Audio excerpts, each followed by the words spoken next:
আসসালামু আলাইকুম রহমতুল্লাহ। আমার একটা স্ট্যাটাসে অবশ্যই আপনারা বুঝেছেন যে আমি কতটা মানসিকভাবে কষ্টে আছি। তো আমার এই ভিডিওটা ইউটিউবে যাবে, ফেসবুকে যাবে আমি জানি। তো আমার কিছু মূল্যবান কথা আপনারা শুনবেন, আমার ভিডিওটা বেশি বেশি শেয়ার করবেন। অনেক মেয়েরা অনলাইনে এসে কান্দাকাটি করে, আমি বলতাম যে কেন অনলাইনে কান্দাকাটি করবেন না, আজকে আমারও ভাগ্য সেখানে নিয়ে আইছে কান্দাকাটির জায়গা। তো আমি সর্বপ্রথম বলবো, এটা আমার বাংলাদেশের নাগরিকতা। আমি যে বাংলাদেশের সোনার নাগরিক, এটা আমার কার্ড। দ্বিতীয়ত, এটা আমার সৌদি আরবের, এই যে আমার সৌদি আরবের আসার একটা কার্ড। এটা বাংলাদেশ অফিস থেকে দিছে, এটা আমার কার্ড।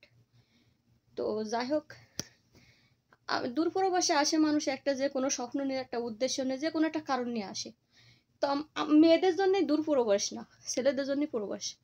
তো যাই হোক, আল্লাহ পাকের ইচ্ছা হয়েছিল দেখে আমি আসছিলাম। তো আমি যখন জমিটা ক্রয় করি, তখন আমি কিন্তু 1 লক্ষ টাকাতে দলিল করেছি, সেখানে আমি সরকারের ট্যাক্স দিছি। যখন মিউটেশন করি, 20,000 টাকা খরচ করে মিউটেশন করছি। যখন দাখিলে আনি, তখনও টাকা দিয়ে লাগছে। যখন আমি একটা বাড়ি কারেন্টের মিটার নিই, তখনও কিন্তু সরকারের সেই টাকা দিয়ে আমার কারেন্টের মিটারটা আনা লাগছে।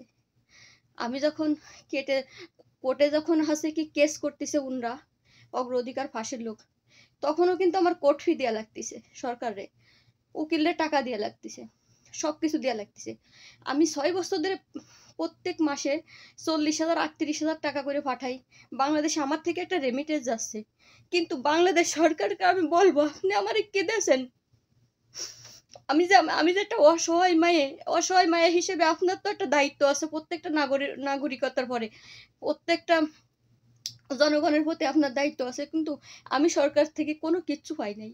আজকে আজকে আমার বুকটা ফাইটে যাচ্ছে কষ্টেতে, শুধু একটা কথার কারণে, যে জজে যখন লিখলো আমার রায়টা, 2 বছর 2 বছর ধরে তো শুনিছে ওই মেয়ের স্বামী নাই, ওই মেয়ে ভূমিহীন, জমি নাই, স্বামী নাই, বাপ নাই। 2 বছর তর্ক বিতর্ক তো হয়েছে। আরে 2 বছর কোর্টের বারান্দায় টাকা দিয়ে কেউ দেখছেন? ছেলে মানুষদের জন্য জেল, ফাঁস, জরিমানা, জুলুম, অত্যাচার সব ছেলে মানুষের জন্য, কিন্তু মেয়ে মানুষের জন্য কোনো কিছু না। মেয়ে মানুষরা সহ্য করতে পারে না, মেয়ে মানুষদের মনটাও নরম, তাদের শরীর দেহ সবকিছু নরম। আজকে জজে যখন রায়টা লেখলো, তখন তো একবার চিন্তা করার দরকার ছিল যে ওই মেয়ে প্রবাসে থাকা মেয়ে, ওই মেয়ে ভূমিহীন হিসেবে কিন্তু আমার ছাড় দেওয়া উচিত ছিল। তারপরে যদি ভূমিহীন হিসেবে না দেয়, তাহলে আমার স্বামী নাই, আমার বাপ নাই, অসহায় এতিম, সেভাবে আমি যে বাড়িটা কইরেই ফেলাইছি, নির্মাণ কইরেই ফেলাইছি, সাদাটাই ফেলাইছি, তো সেই ক্ষেত্রে আমার ছাড় দেওয়া উচিত ছিল। তারপরও যদি না হয়, তা আমি দূর প্রবাসী, আমি বাংলাদেশ একটা রেমিটেন্স যোদ্ধা, আমি প্রত্যেকটা মাসে আমি টাকা পাঠাচ্ছি বাংলাদেশে, সেই ক্ষেত্রেও কিন্তু আমার ছাড় দেওয়া উচিত ছিল। কিন্তু আমাদের মতো অসহায় মেয়েরা পতিতলায় যাবে না, তা কি করবে? বাংলাদেশের মেয়েরা কোথায় যাবে বলেন? বাংলাদেশের মেয়েদের জন্য পতিতলাই যথেষ্ট। ইনকাম করে কোনো কিছু ভালো করে কোনো কিছু করে খাবা, সেটাতে কোনো সহযোগিতা পাওয়া যায় না, কোনো রকম সহযোগিতা পাওয়া যায় না কারোর কাছ থেকে না।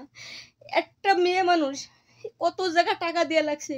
আর ওই ইট জানেন, আমি যে বিল্ডিংটা করেছি, ওই ইট আমার উপরে যখন হচ্ছে কি আমি ইট রাখি, তখন আমার আপন মামা গাটের পরেতে ফোলটা খুলে রাখছে। আমি ওই উইট আবার ঘুরোই আমার আনতি 150 করে টাকা লাগছে প্রত্যেকটা ব্যান।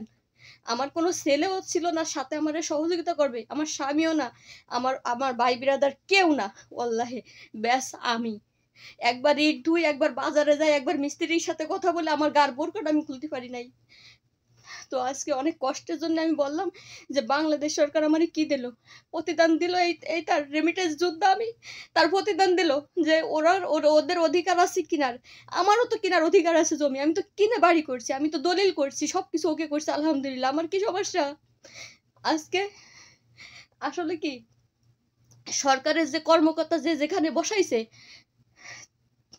তাদের নীতি ভালো না, তারা নীতি ভালো না। এত কিছু করার দরকার কি? যদি সেই টাকা খাইয়ে যদি কেস খারিজ করে দেওয়ার দরকার, তাহলে এত তদন্ত করার দরকার কি? এত বারে বারে আমার কোর্টে নিয়ে হয়রানি করার দরকার কি? বলতে পারতো যে আমাদের এই সমস্যা, তোমাদের এত আশা লাগবে না। তো এই নীতি যেদিন ভালো হবে সেদিনকে এই গরিব জনগণ ভালো থাকবে। গরিব জনগণের পেটে লাথি পড়তিছে এই সরকারি কর্মকর্তারা গরিবদের পেটে লাথি মারতিছে।